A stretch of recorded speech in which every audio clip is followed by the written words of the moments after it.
Today, we're going to pull back the veil and take a look at exactly how these kinds of treatments work. If you're considering it for yourself, you can get a sense of what to expect. For everybody else, we hope to eliminate the stigma and show that this is a safe and effective means of healthcare. So now for a video that will stir up no controversy whatsoever and generate nothing but friendly comments, actually understand HRT. Trans people. Who are they? And what do they want? To figure out these important and timely questions, we, at the Daily Telegraph, the only newspaper in Britain with the guts to hire a trans woman instead of just writing about how they're evil demons out to possess your children and turn your wives into skin suits for their malevolent rituals, well, we asked that trans woman. Which is what you should probably do in these situations. And luckily for all of us, that trans woman is me, Bridget Empire. Hi, I'm the science and culture correspondent for this undying source of hellfire and brimstone we call the British press for short. Funnily enough, however, when tackling the question of hormone replacement therapy, one of the most common medical interventions trans people receive to make our lives more bearable in the actively hostile world we live in, prolific and usually very informative YouTube popular science channel, SciShow, elected to consult only a trans-masculine person. The result was a video that had the potential to be very informative, and instead, due to the ignorance of the writers about hormone replacement therapy for trans women, ended up giving advice that ranged from bad to dangerous. And as a trans woman, a scientist, a fan of SciShow usually, and a YouTuber, who better to explain what the fuck went wrong with this video than me? Well, I guess because of their platform, SciShow would be better? And if I'm being honest, I'm kind of pissed they haven't made an apology and corrections video yet, especially given their progressive lens, their reputation, their size, and the fact that Hank Green, founder of the channel and the reason it has the platform it has, proudly calls himself a trans ally. And I'm sure he is. I am a fan of his and I want to believe him. But if you want to be a good ally, that involves listening to the groups that you consider yourself fighting alongside, taking criticism, and adjusting course to minimise harm and, hopefully, uplift their voices and address their concerns. So let me start off this video, before I say anything more, by being open about my feelings on this issue. I've been watching Vlogbrothers pretty much since day one. I was a day one stan of both SciShow and Crash Course when they came out, and you can check my Twitter, I follow Hank Green just everywhere. I admire him in a lot of ways, despite finding myself increasingly much further to the left than him politically. I've applied to write for SciShow, and I described honestly in the application that it would be a dream job for me. It still would be. I still like SciShow as a whole, but any prolific popular science show is going to have problems. With the sheer scale of output that SciShow has, sometimes details are missed. And this happens with all channels and even all science programs on TV. Sometimes things just get left out, sometimes things go wrong, sometimes you need a correction. That's okay, that's a natural process. The difference is, there's a big gap in how dangerous mistakes like these can be, depending on the topic that you're tackling. Some mistakes leave people with a false understanding of a minor scientific point that won't affect their daily lives at all, but will nevertheless leave any scientists with enough knowledge to understand the topic with a week-long migraine, and make it more likely that they'll have to correct the issue when facing the public or when teaching classes. Others can cause actual medical problems. And unfortunately for SciShow, some of the things they said in this video will do this. I take issue with videos that try and downplay the evidence we have for feathered dinosaurs, but at the end of the day, it doesn't actually hurt anyone to be willfully ignorant on that topic. I take issue with hormone replacement therapy advice that will lead to people getting osteoporosis, something that somehow happens in this SciShow video, and that is a problem. For obvious reasons, no? But let me explain the problem in a little more detail, just to make myself super clear. Let me explain how bad science can be harmless, how it can cause harm, and then how SciShow did the latter. A ruthless murder was committed. Someone killed the dinosaurs, and we have the murderer. Witnesses say that an Everest-sized asteroid hit Earth, devastated the planet, and caused a mass extinction. A simple, fascinating, and convincing explanation. Or is it? In the last few years, new evidence has reinvigorated an older theory pointing at a second suspect. A very slow and liquid asteroid 1,000 times bigger hitting Earth on the opposite side of the planet. Like the true crime channel we are, let's look at the new evidence and tell a different story that could change everything we thought we knew. 2 months ago at the time of writing, and presumably a lot longer now, the massively popular science channel Kurzgesagt made a video called How the Dinosaurs Actually Died. There are 1,000 different ways I thought about doing a video in response to this one, but I eventually came to the conclusion that it would be very short. Because here's the thing, people who think critically about the media they consume already know that Kurzgesagt screws with the science a lot. The channel has gone from one of the darlings of educational YouTube to being in danger of just becoming another content farm. From making videos that border on climate denial that downplay the severity of what's coming, The domestic CO2 output of rich countries is falling without a major recession. to how the influence of the channel's partnership with the Bill and Melinda Gates Foundation has caused the channel, at multiple junctures, to avoid the science when convenient to make a message more palatable to its paymasters. Is sub-Saharan Africa doomed? And why do the projections vary by 2.4 billion people? Kurzgesagt is a channel that, while always entertaining, has, in recent years, been a mixed bag when it comes to scientific rigour. And because I have a PhD in paleontology of all things, and I'm unreasonably annoyed when people just assume they know what they're talking about in my field of expertise, as most scientists are, this video really got under my skin. The Deccan Traps, a volcanic region 1,000 kilometers wide and about to come to life in a dramatic fashion. The apocalypse began quietly and silently. In this video, Kurtz lays down the case for an alternative hypothesis on the events that led to the extinction of the dinosaurs, well, the ones that aren't birds anyway, as well as thousands of less well-known species in what we in the paleontology community know as the KPG, or Cretaceous Paleogene, mass extinction. Kurtz previously made a video about the story that most of us are familiar with by now, because it has the most evidence backing it up, that this mass extinction was caused by an asteroid impact. We know a meteorite hit Earth 66 million years ago. We know where the crater is. It's in Chicxulub, Mexico, in the Yucatan Peninsula. There are a bunch of isotopes found in the site associated with meteorite impacts. It's all there. And based on what we know from this crater, from the fossil evidence, from how our geology reflects the conditions of Earth at the time, that the impact of this collision would have, besides the obvious impacts of a collision, such as massive tidal waves, the fallout would have been something akin to a nuclear winter. The sun invisible in the sky, rendering photosynthesis much more difficult, causing massive plant die-off, and therefore mass extinction of animals who both feed on these plants and feed on those who feed on these plants. The animals that survived this event tended to be on the smaller side and probably more generalist in diet, needing less sustenance to survive, hence birds and mammals coming out the other side and filling in the spaces of the food web left empty by the extinction of your Tyrannosaurus and your Triceratops. Kurzgesagt makes the case in his most recent video that while this hypothesis seems like it could be what happened, that equally, and the subject of much debate, is the hypothesis that the mass extinction was caused by the Deccan Traps. About 50,000 years before impact, the true apocalypse came. Like a cosmic horror breaking out of its prison, the Deccan Traps roared and screamed and began to spew out tens of trillions of tons of magma and even more deadly gases in an onslaught that lasted for several thousand years. Essentially, this is what you need to know.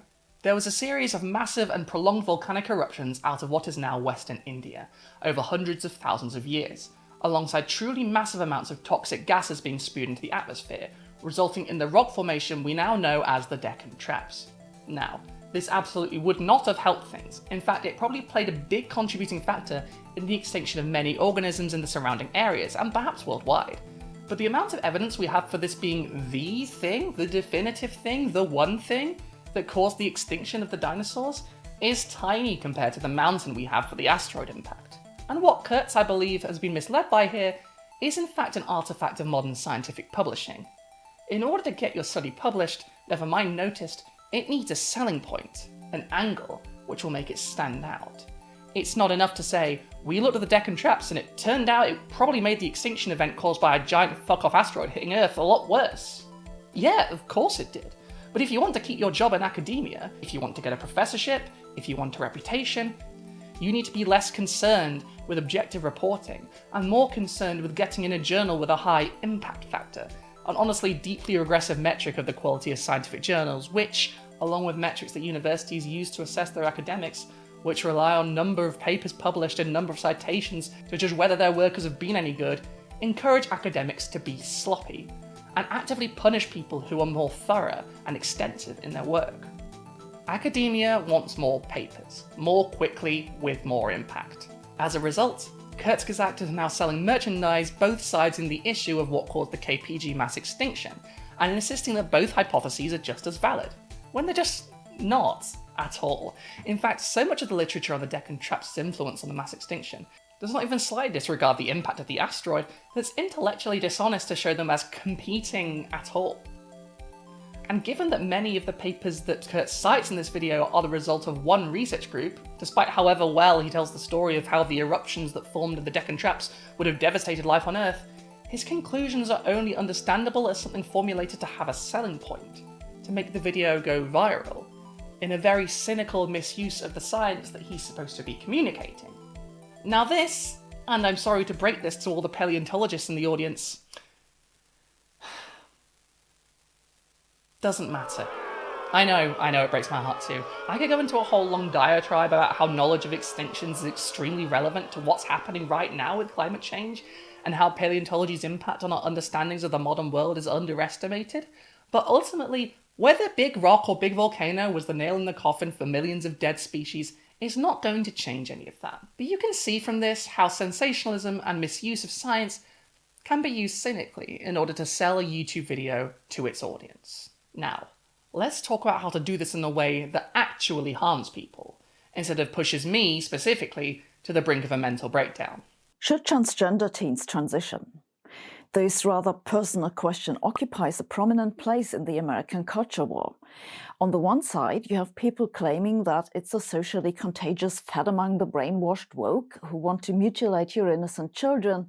On the other side, there are those saying that it's saving the lives of minorities who've been forced to stay in the closet for too long.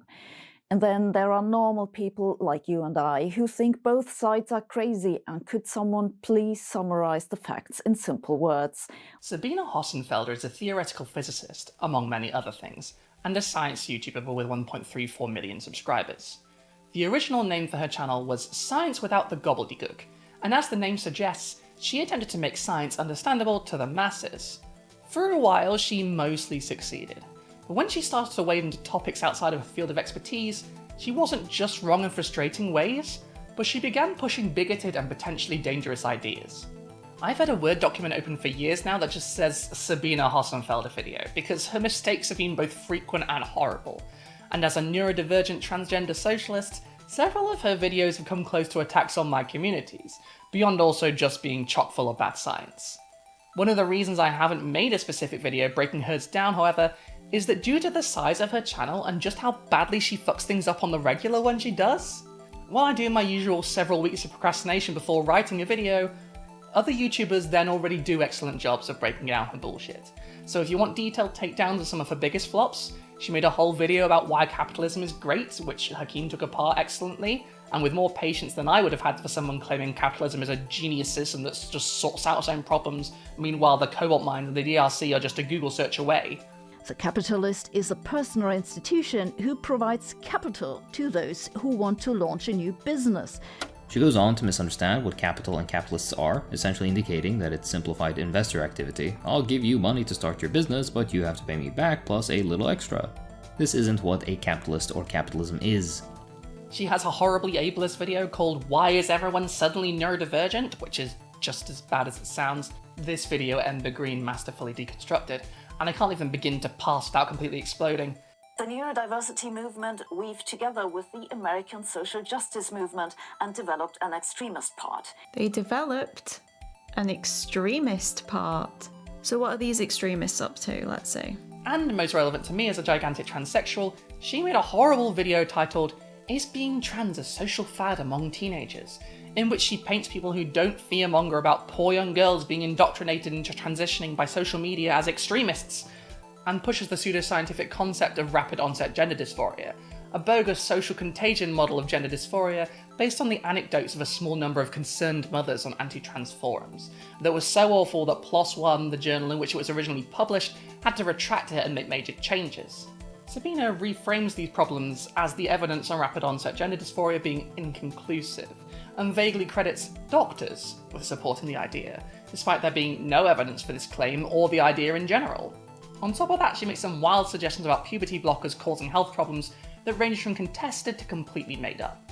For more on this, check out Rebecca Watson's video on the subject. The brief summary of this controversy is that at the moment, there is no conclusive evidence neither for nor against the existence of rapid onset gender dysphoria, though it seems to be supported by anecdotal reports from doctors working in clinics who treat the children. This is a stunning example of false balance. First of all, in science, if there is no evidence for a hypothesis, then we cannot put any stock in that hypothesis. Needless to say, spreading ideas that neurodiverse and trans identities are being spread by social contagions, that there are hidden dangers to these things those damn kids can't see because they're so blinded by wanting to fit in and feel special, and that capitalism is just scientifically a perfect system, is pretty bad. What should strike you here, however, is that all of these things are way out of Sabine Hossenfelder's wheelhouse as a theoretical physicist. As with anyone, myself included, the more she strays out of her field of expertise, the less informed she is on the subject. But it's weirder than that, because she is a scientist. She should know how to think critically about scientific arguments, even if their substance is alien to her. So I cannot for the life of me imagine that she puts the same level of attention and rigour she gave to her physics work in the past to critically examining, say, Lisa Lippman's paper on rapid onset gender dysphoria, a paper so thoroughly discredited it might as well have been nuked from orbit, and which she instead paints as controversial but with some merit. To do that, you have to be coming into this ideology first, instead of trying to keep your biases in check. No scientist, free from the trappings of transphobia, could look at Lippman's work on rapid onset gender dysphoria and come out thinking that it's anything but a shoddily put together opinion poll of hate groups, made for the explicit purpose of making the lives of trans people, and particularly trans youth, more difficult and more dangerous, as to discourage them from ever coming out. But even if we're giving Hossenfelder the benefit of the doubt, and assuming she's coming into this completely objectively but astoundingly ignorant, this is then a warning not to make bold scientific claims about things you lack the knowledge to fully comprehend. This is an ongoing problem with physicists in general stepping outside of their arena. Those of you old enough to remember the time before the skeptic movement devolved into whatever the fuck it is now, will remember how weirdly frequent it was to bring a physicist or an engineer into a discussion about evolution to argue for creationism, to argue that the sophisticated nature of certain natural phenomena, whether the complex design of eyes or something looking superficially very much like a motor in some microorganisms, means that a creator was absolutely scientifically necessary to explain the total picture of evolution.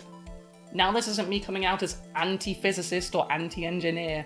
I think that the main reason these arguments happen in this direction and don't result in, say, an ornithologist arguing that planes don't work because their wings don't flap, is that the issues that raise the most controversy amongst the right, and those that overlap with fights for social justice we push for on the left, rub up against the way humans and human society work in the worldview of most conservatives. Evolution? But humans aren't animals.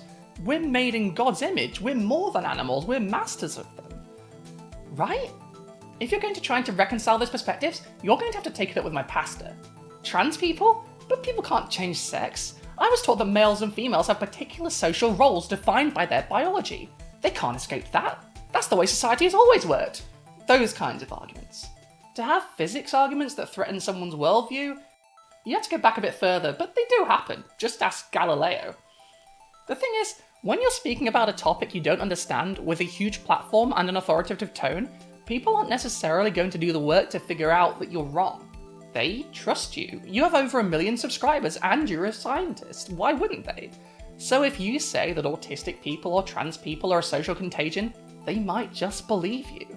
Because they, like you, don't know any better. And they assume you've done the reading, even when you clearly haven't. And that's why it's important, when you have a large platform and you're explicitly painting yourself as an educator, to get your facts right. And if this means you're writing about something you don't have the right perspectives on, don't just push through on it regardless. Check with the necessary voices and communities to make sure you don't spread potentially harmful messages to millions of people who, despite whatever warnings you might give to think critically about your work and say you're just an entertainer, will trust you implicitly. If you don't like cis people telling you how to live your lives, great. Neither do we. That said, we also want this video to be helpful to anyone curious about HRT, whether you're a parent to a trans youth, or maybe wondering about the changes a friend is going through, or you just want to know how the stuff works. Okay, let's talk sources. If you watch the SciShow video, Actually Understand Hormone Replacement Therapy, as a layman, as is the target audience for SciShow's videos, you probably didn't notice anything wrong with it. In fact, one of the reasons I think SciShow has failed to give any proper response for their complete failure to accurately report several aspects of HRT in this video is that they anticipated controversy just by covering this topic. And that sucks. Obviously, when you make a big video explaining the facts on hormone replacement therapy, going out of your way to do it from a trans-supportive lens, and with major contributions from trans people on your team, you're going to ignore a lot of the criticisms. Because, in this day and age, you can't expect them all to be reasonable. The problem is, these criticisms aren't just coming from people screaming bloody murder because you deign to discuss transgender issues, but also from trans people ourselves. Because despite the video's title being Actually Understand Hormone Replacement Therapy, it misrepresents both feminizing HRT and some of the options recommended for non-binary people in a way that is both inaccurate and potentially harmful. From what I could tell, the section on masculinizing HRT was pretty good, but that's not my area. The thing is, that was the part with the most relevance to the writing team, as pointed out in the video itself. The video had a transmasculine writer and a non-binary presenter. Great, but from what I can tell, it didn't ask any trans-feminine people to check over the script to make sure they had everything right on that side, because they already had trans people on board. But not all trans experiences are the same, and the advice given about feminizing HRT is kind of baffling.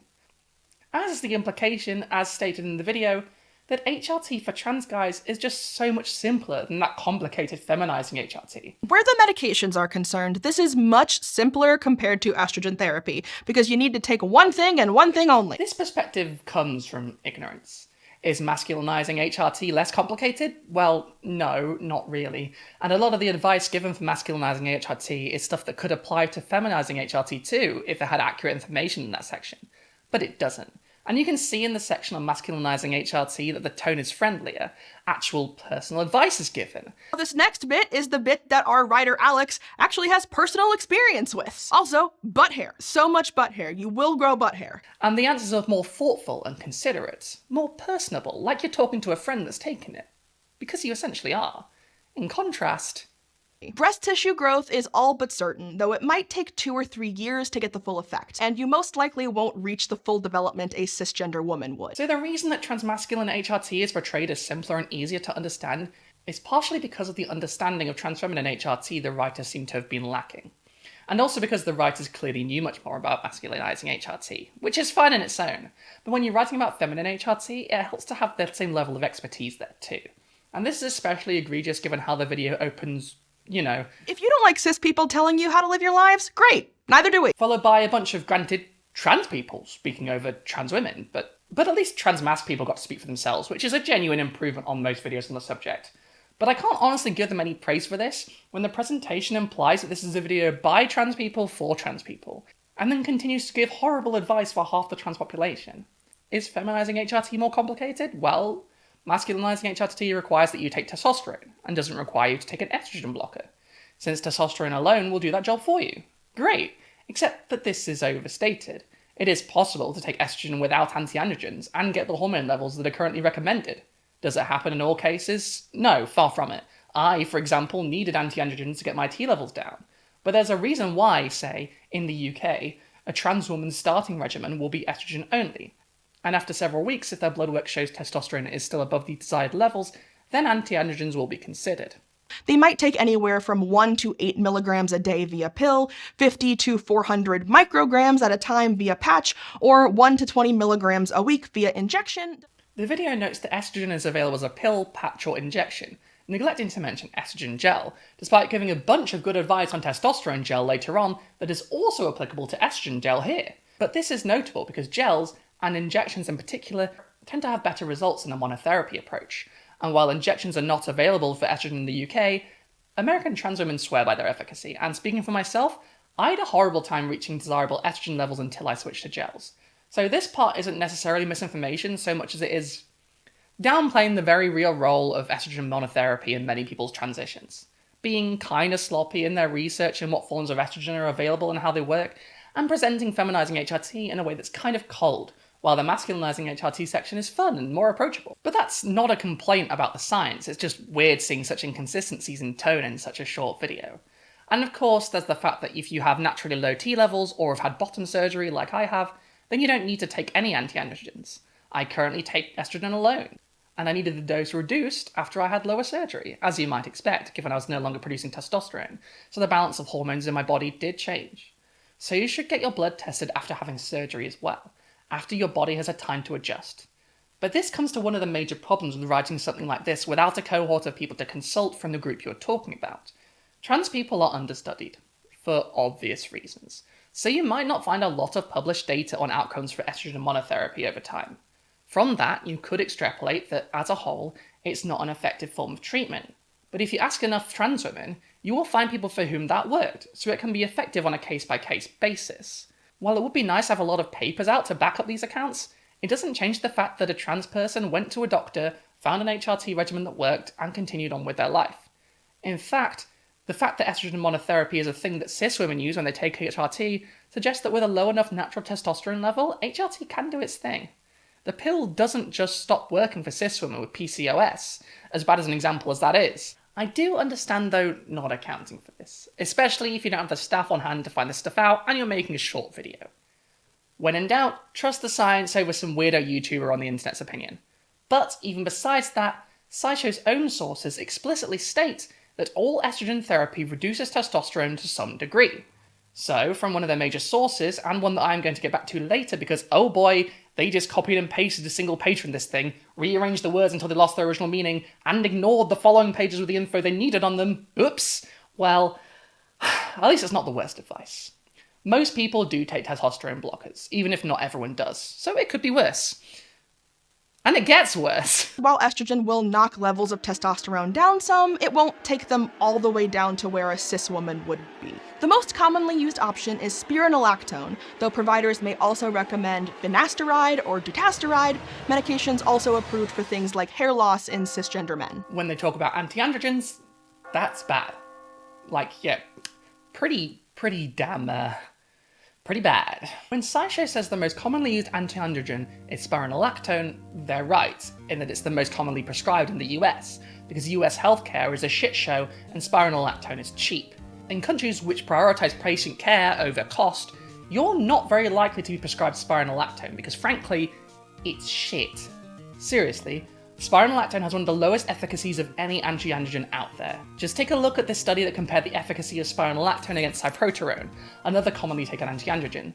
Cyproterone is much more efficacious, and even then, there are more efficacious methods, such as something SciShow actually talks about at length in their video later on, because we know them as puberty blockers, GRNH analogs. There's a reason GRNH analogs are used to block puberty. They're incredibly effective compared to their alternatives. Even the scaremongering transphobes use to try and argue against their use proves that. Their complaints usually boil down to, but Lupron, which is a GRNH analog, is a cancer drug. Yes, because people who have prostate cancer had their testosterone blocked as part of their treatment. And wouldn't you know it, it's not just effective in youth, but in adults as well, hence treatment for prostate cancer. In fact, GRNH analogs, and Lupron specifically, was the only option for anti-androgens I was offered in the UK, and it worked like a charm. In fact, when I was taking spironolactone while I was on the months-long waiting list, don't try that at home, my testosterone was not down to where it needed to be. The main reason Lupron, for example, isn't offered as your standard anti-androgen in the US is that it's expensive. And when the guiding principle of your healthcare system is not what would be best for our patient, and is instead which option will turn in the biggest profit for health insurance shareholders, you're going to be less focused on outcomes and more on incomes. But for all its faults, spironolactone is at least an anti-androgen. The other options SciShow lists don't even do that. Seriously, for anyone watching this, do not take SciShow's advice and take finasteride or dutasteride as anti-androgens. They will not block your testosterone. And the fact that the script painted them as such, with them appearing beside Spiro on this little list, suggests to me that either they just misread their sources, or they rewrote a paragraph from, say, and I'm just spitballing here, the WPATH guidelines, in a way that completely changed the meaning of what it was saying. Or so I thought. Looking through the WPATH guidelines, something they list at the top of their sources list, and tell us at the beginning of the video is one of their major sources, it doesn't say anything at all like what they do in the video. The WPATH guidelines, correctly, point out that finasteride and dutasteride do not block testosterone, but block conversion of testosterone into DHT, a testosterone byproduct that is one of the major contributors to hair loss.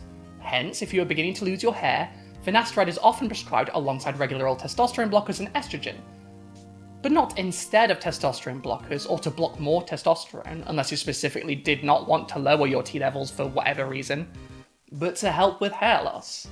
I was pretty curious about where such a glaring mistake came from. The only way this makes sense to me is that the script was worded in a way that it could imply DHT blockers are prescribed on occasion in addition to T blockers, but the video mistakenly presents it in a way that implies they do the same thing and are interchangeable, which isn't helped by the fact that they only list one type of T blocker, and it's the one infamous for not doing what it's supposed to.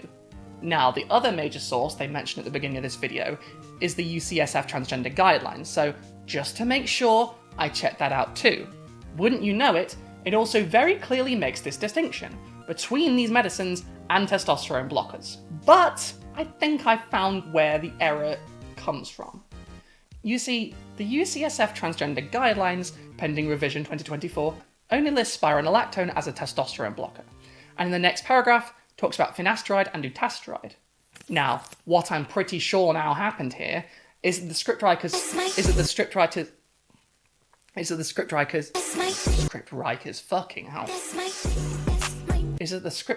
took these guidelines from the transfem section because they have little experience on that front, as demonstrated by this whole video, and just maybe due to a formatting error, didn't notice that the second paragraph in their sources document had a separate header and was about a whole different type of medicine. In fact, this whole feminizing HRT section takes notes from this document in a lot of weird ways.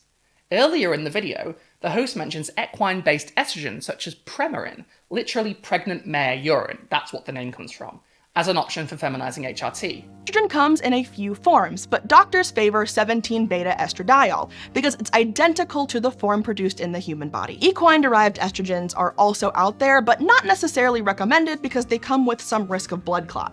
Now, that's odd, because no one uses that because we're not from the past.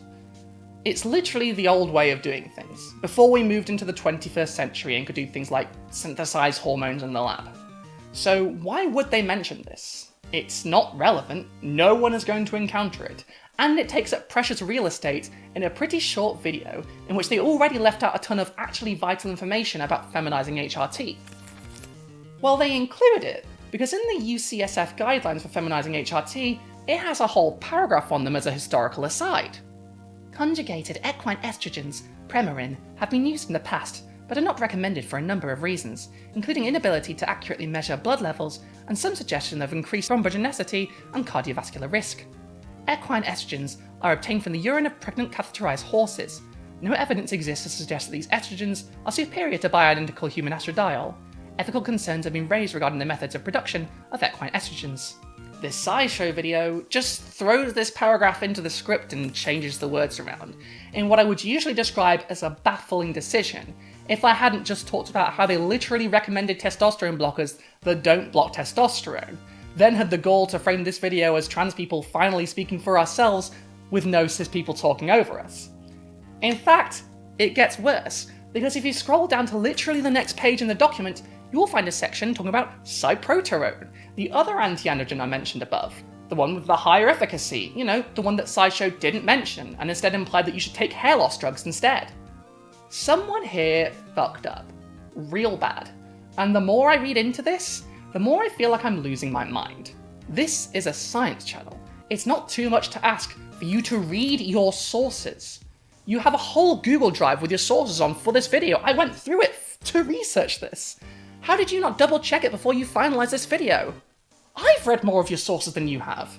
And, in case that wasn't enough, you know how I was just talking about GnRH analogs for testosterone blocking earlier? The standard practice in many countries. It's also just on the next page.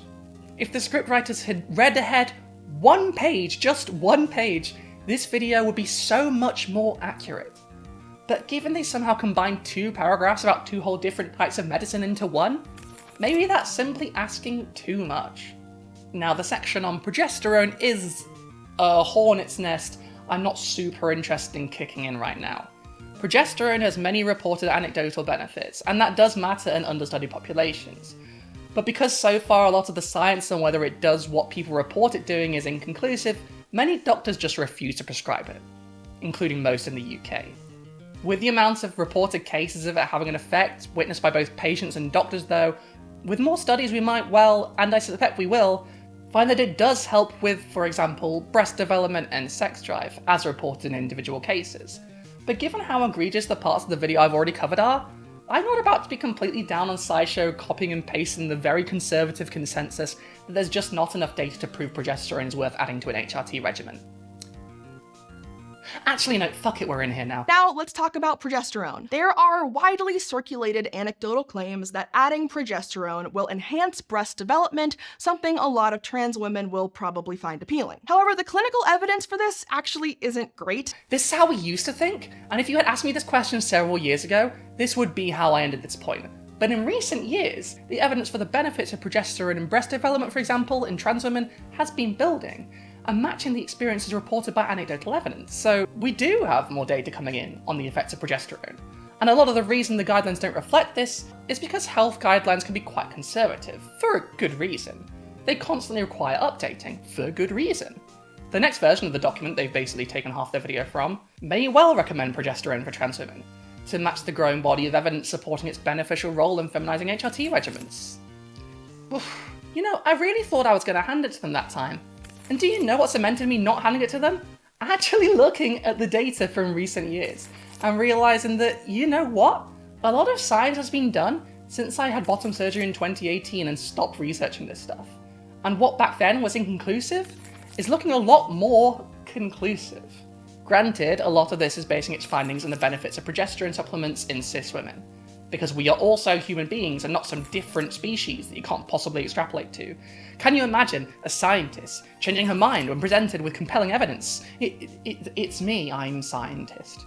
Now, there's still not as much data as I'd like, but we have some with positive results, and more could be on the way, so I can't really say SciShow did a bad job on this one, so much as their coverage of progesterone as part of HRT is reductive, which, yeah, you would expect so for such a short video. And it makes sense that they have out-of-date information, because the UCSF guidelines, for which they have basically copied and pasted this whole section, was published in 2016 and is due for revision this year. And in 2016, the evidence was nowhere near as compelling as it is right now for the efficacy of estrogen as part of a hormone replacement therapy regimen. You could fairly criticize SciShow for relying on data that's almost a decade old rather than citing more recent studies, but, you know, it's nowhere near the worst thing in this video. This is, because part of their advice for non-binary people is borderline unforgivable. Because, as I teased earlier, SciShow suggests an HRT regimen that would literally give you osteoporosis. And with that, I think it's time for a drink.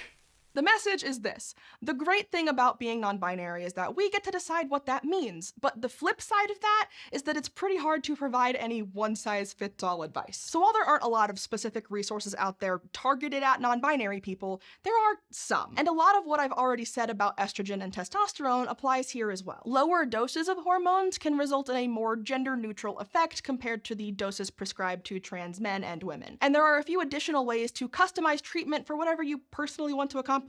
According to UCSF, people whose bodies produce mainly testosterone can use an androgen blocker without additional estrogen.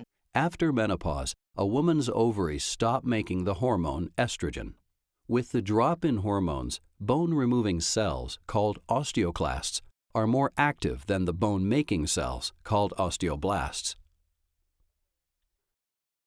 Bones may break or fracture easily because they're unable to withstand the physical strain and pressure from even normal activities. Here's my misinformation for you, is that I didn't get a drink because I've had a stomachache for the last week, so I've had a Pepsi. For anyone watching considering the advice SciShow gives here, that if you were assigned a male at birth, an option to consider is taking testosterone blockers without estrogen, do not do this. I repeat, do not do this. This is probably the single least responsible part of this video, even worse than the misinformation about anti-androgens, because this could genuinely cause serious harm. And wouldn't you know it, much like the other problems I talked about here, it's caused by copying and then completely misinterpreting a paragraph from the UCSF Guide to Feminizing HRT, so let's talk about it. After scouring the UCSF advice for gender non-conforming people, those being SciShow's intended audience with this section, and finding nothing, I went back to the Guide for Feminizing HRT and found the passage that they mangled. And I do mean mangled, because it just... Okay, here. Anti-androgens can be used alone to bring reduced masculinization and minimal breast development, or in those patients who wish to first explore reduced testosterone levels alone, or in those with contraindications to estrogen therapy. In the absence of estrogen replacement, some patients may have unpleasant symptoms of hot flashes and low mood for energy. Long-term full androgen blockade without hormone replacement in men who have undergone treatment for prostate cancer results in bone loss, and this effect would also be expected to occur in transgender individuals. So this paragraph is specifically talking about the potential for short-term use of anti-androgens for reduced masculinization without the effects of estrogen, but makes clear that this is not at all a long-term solution due to the long list of side effects that occur when you have no sex hormones in your system as an adult. SciShow, however, brushes these off because these side effects are mostly documented in cis men being treated for prostate cancer. But we're transgender.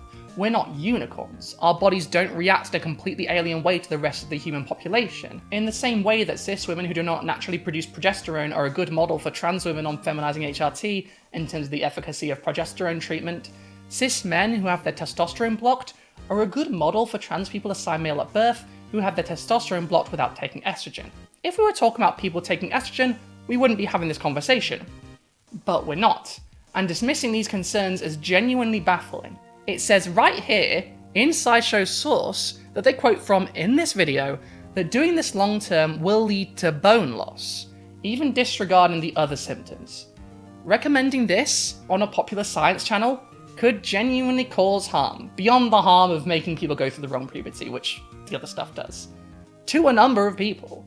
You can preach about how no one should be getting their medical information from YouTubers until the cows come home, but if you're pitching yourself as an educational channel, and especially framing this video as a video by trans people for trans people, you have a duty not to spread information that could genuinely harm people. Bare minimum.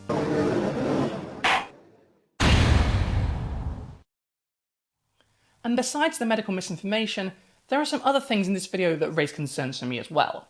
At the end of the video, SciShow uses the examples of gender diverse and third gender communities worldwide as a point against not having to take hormones, since trans people have existed all over the world for thousands of years and weren't any less valid for not having taken hormones. And sure, if they don't want to take hormones, that's perfectly fine, but it sounds like what you're saying is that medical transition is merely a product of the Western world, and that communities such as the Hijra and South Asia don't take hormones because they're a different type of trans person, but there are Hijra that take hormones. Just because a technology wasn't available in the past doesn't mean that communities that have existed since that time don't make use of it. People have had ginger hair since like the Pleistocene, and they are more sensitive to sunburn than most other people. That doesn't mean that today's gingers don't use sunblock when they feel it's necessary. In the same way that our modern ways of understanding gender don't exactly map onto communities whose conceptions of gender evolved out of different traditions, any lack of understanding on our own part does not mean that they do not also share a lot with us. If a community is known as a third gender community, that does not mean that they do not partake in the same society as the rest of us, share similar needs, seek similar community, and sometimes seek the same hormone treatment that trans and non-binary people in the West do. I don't want to rag on this too much, but I've seen people online flagging this as Orientalism, and I don't think they're wrong about that. Beyond that, there's a strange through line in the video with segregationist language, in the sense that there are trans people's bodies in the medicine we take, and that there are cis people in the medicine that they take, and never the twain shall meet. We saw this earlier in the way that concerns about bone loss were dismissed because much of the evidence is in cis men, and the lack of attention given to evidence for progesterone use in cis women as models for trans people. But in addition to this, SciShow discusses the potential renaming of hormone replacement therapy to gender-affirming hormone therapy, for when HRT is being used specifically for medical transition, rather than all the reasons that cis people use HRT, for hormone deficiency, for contraception, for menopause relief. I think we should steer clear of any rebranding of treatments that are exactly the same as those in cis people, and they are exactly the same as those in cis people, to create a distinct category for its use in trans people. Because we need to stress that this is the same medicine. It's just as safe. It has similar uses, and it isn't suddenly scary and alien when we're the ones using it. On top of that, making it a distinct category makes it very easy for the far right to isolate it and ban it. If you ban HRT altogether, you're going to piss off a lot of people. If you ban gender-affirming HRT, you can keep HRT around for everyone except the scary transes. Plus, we're not that special. We're human beings just like everyone else. HRT is HRT, whether it's a cis person or a trans person taking it. And while obviously it's cool if anyone wants to use a different name for something they take, I think we should be wary of welcoming language that finds ways to isolate us and our needs from the ways they overlap with other communities. I feel the same way about the comment from the video asking us not to use the term mood swings for the mood swings, like the actual mood swings, that are a side effect of some HRT. People get mood swings. That's nothing to be ashamed of. It's part of normal human behaviour. We're not any different. The reason SciShow gives for this is that some people just feel better on HRT. Well, yeah, I feel way better on HRT than I did without it. Doesn't mean I don't get mood swings still, you know? Having mood swings doesn't stop you from being overall happier. It just means that your above all happier mood, swings. Our HRT is not untested or alien. It's the same medicine that's been used to treat menopause symptoms and hormone deficiencies in cis women for decades. It's the same medicine that's used when someone goes on the pill. And for testosterone too. Tons of cis men take testosterone. Some for ridiculously frivolous reasons, like as a supplement because Alex Jones told them it would make them more of a man's man. So why should trans men's testosterone usage be put in a separate box just because society thinks we're a bit icky? Yeah, testosterone replacement therapy, hormone replacement therapy. I started doing all that when I was 40. So that's their age. Yeah, it makes a big difference. Makes a big difference. Fuck yeah. Look, listen, everybody listen to this. There's a stigma attached to that in a lot of people. Like, where do you get your testosterone from? I get it from my balls. All that matters is that you have it in your system. Listen, I like SciShow overall. It covers a lot of topics, and so it's bound to get stuff wrong every once in a while. But this is egregious. When you frame something as by trans people for trans people, you are asking us to trust you that you actually got people to look over everything you did and approve it. Clearly this was not the case, at least for the feminizing HRT section of this video, and it shows. Beyond that, I think it's clear from how I broke down how this information gets in, that the scriptwriting and editing over at SciShow, for this video at least, needs some serious scrutiny. I don't watch every SciShow video, because I watch a lot of videos and I don't have all the time in the world, so if this is what happens when someone who knows a field looks critically at your work, what I'm saying is, I do hope for the sake of the channel that this is a one-off, and that you just lack the staff to do this justice. And that happens. I hope that these mistakes aren't being made on a frequent basis, and that this channel hasn't turned, as many YouTube channels do, from a genuinely thoughtful outlet for scientific education to a content farm. And if this video gets used in schools, as I know some SciShow videos do, that would be a genuine shame, and will actively spread ignorance about half the trans population. And the thing is, for a smaller channel, I would sort of understand. But SciShow is massive. There is no way you didn't have the time or resources to contact a trans woman to check this over for you. Heck, I would have fucking done it. A lot of us would have done it because we admire SciShow as a channel and the concept. I would have done it for free. I know multiple people that would have done. So why didn't that happen?